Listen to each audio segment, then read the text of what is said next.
大家好，我是小莹。我们在炒西兰花的时候，很多人都是先焯水，或者是直接下锅炒。其实这样做都是不对的。西兰花焯水之后，很大一部分营养就会流失了。但是直接下锅炒又不好吃，而且炒出来的颜色还不漂亮，还不容易炒熟。今天就教给大家一个特别好的方法，炒出来的西兰花既好看又好吃，而且营养还不流失。首先我们把西兰花像这样一朵一朵剪下来，用剪刀剪西兰花，渣子会比较少。全部剪好之后，我们把它放到清水里面，然后往里面加一勺食用盐，然后再用手轻轻抓一抓，抓拌1分钟左右。加入食盐可以有效的去除西兰花中的细菌。抓洗1分钟左右，再加入1勺面粉，然后继续给它抓拌均匀。这个时候我们要给它多抓一会儿，因为西兰花的结构比较密集，如果直接冲洗的话不容易清洗干净。面粉有很强的吸附力，能把西兰花里面的虫卵和灰尘彻底的清洗干净。抓拌均匀之后，放一旁浸泡10分钟。再来准备一把木耳，倒入适量的温水，把木耳泡发。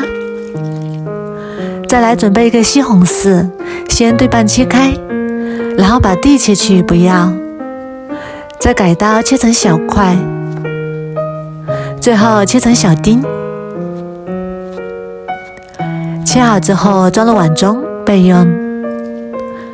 再来准备一个去皮的胡萝卜，先斜刀切成厚片，再改刀切成薄片。切好之后装入碗中备用。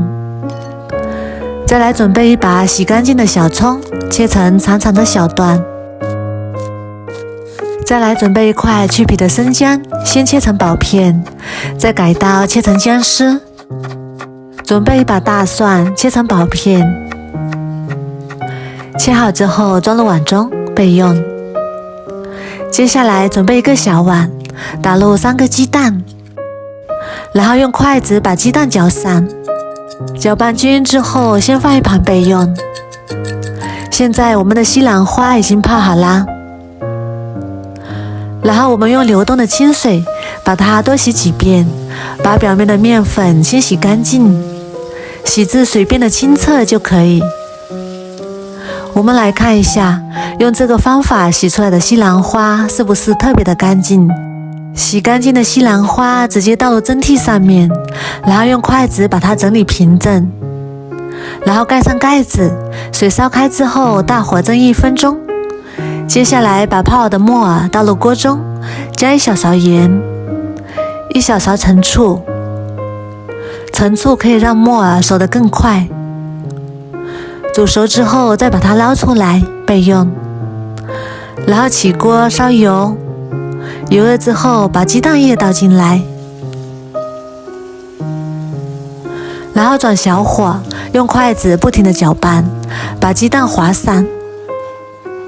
这样滑散的鸡蛋会特别的嫩。鸡蛋滑熟之后先盛出来备用。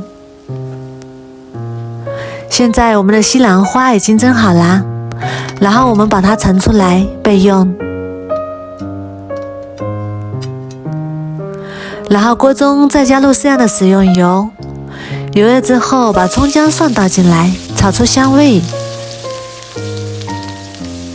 炒香之后再把胡萝卜倒进来，西红柿也倒进来，翻炒均匀，把西红柿炒出汤汁。炒出汤汁之后，再把西兰花和木耳加进来，鸡蛋也加进来，然后把它们翻炒均匀。炒匀之后开始调味，加1小勺盐，1勺生抽，1点点鸡精，1勺蚝油，然后继续翻炒均匀。翻炒均匀之后就可以出锅啦，然后把它装入盘中。这颜色看起来就非常的有食欲。这样炒出来的西兰花既营养又好吃，老人和孩子都特别的喜欢吃，而且做法也是非常的简单。如果你也喜欢，赶紧收藏起来试试吧。我每天都会更新不一样的美食视频，喜欢我的视频就关注我吧，谢谢您的支持。